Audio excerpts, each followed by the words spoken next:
Have you ever stopped to wonder why so many bottles have narrow necks? It seems like such a simple design that most of us never question it, yet that small narrowing near the top has played a huge role in how humans have stored, transported, poured, and preserved liquids for thousands of years.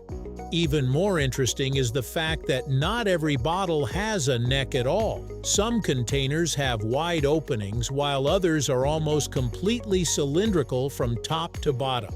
So why did the narrow-necked bottle become so common, and why do some modern bottles abandon the design altogether? The answer is a fascinating combination of ancient craftsmanship, physics, chemistry, and practicality that has evolved alongside human civilization. Let's explore right here on History of Simple Things.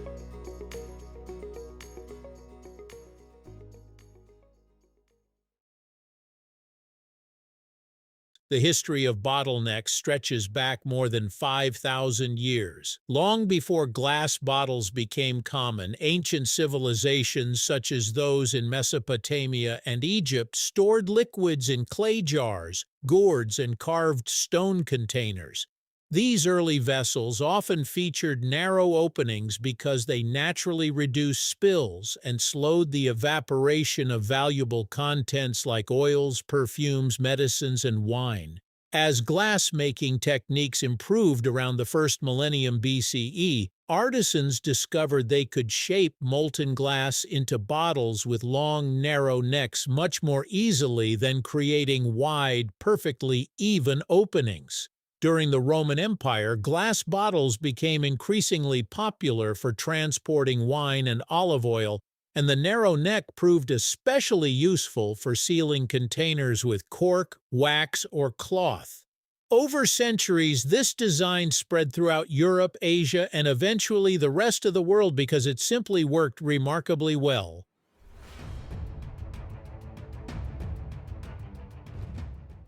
One of the biggest advantages of a bottleneck is control. Imagine trying to pour water from a container that has a very wide opening. The liquid rushes out all at once, making spills much more likely.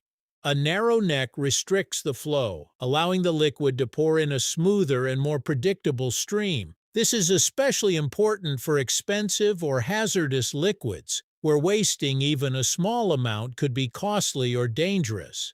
Whether you're pouring cooking oil, vinegar, medicine, or a bottle of wine, the neck acts almost like a built-in nozzle, giving your hand much greater control over the liquid inside. Bottlenecks also help protect what's inside. Every time a container is opened, the contents are exposed to air, moisture, dust, and microorganisms. A smaller opening reduces the surface area exposed to the environment, slowing oxidation and contamination. This is particularly important for beverages like wine, which can spoil when exposed to too much oxygen. It's also why many chemical bottles, laboratory containers, and pharmaceutical bottles continue to use narrow necks today. The design helps preserve freshness while reducing the chance of unwanted contaminants entering the bottle. Another major reason bottlenecks became standard is because they make sealing much easier. A narrow opening requires less material to close securely than a wide one. Ancient people used cork, wooden plugs, wax, leather, or tightly rolled cloth to seal bottles. Later came screw caps, crown caps for soft drinks, and plastic caps that fit snugly around standardized neck sizes. Without a defined neck, creating a reliable seal becomes much more difficult and often requires larger lids that are heavier, more expensive, and sometimes less effective at keeping liquids fresh or preventing leaks during transportation. The neck also makes bottles easier to handle. Think about how naturally your hand grips the neck of a wine bottle or a glass soda bottle while pouring. The narrower section provides a comfortable place to hold the container without squeezing its main body. This is especially useful when the bottle is wet, cold, or heavy. In factories, bottling machines also benefit from standardized necks because robotic equipment can grip, fill, cap, and label bottles with incredible speed and precision. A consistent neck design has become one of the key features that allows billions of bottles to be manufactured efficiently every year. So why don't all bottles have necks? The answer depends entirely on what the container is designed to do. Containers intended for scooping, dipping, or quickly accessing their contents often have wide mouths instead. Peanut butter jars, mayonnaise jars, protein powder tubs, paint cans, and many food containers are meant to allow spoons, brushes, or hands to reach inside easily. A narrow neck would make these everyday tasks frustrating or even impossible. Likewise, storage containers meant for large solid objects don't benefit from restricting the opening, so manufacturers often eliminate the neck altogether.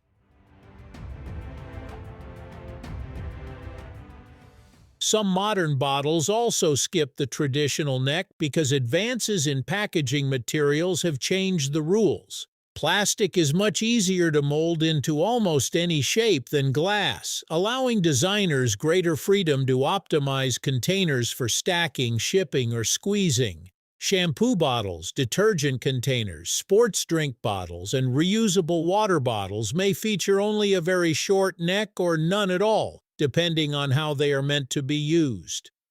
In these cases, ergonomics, manufacturing costs, and consumer convenience often outweigh the traditional advantages of a long, narrow neck.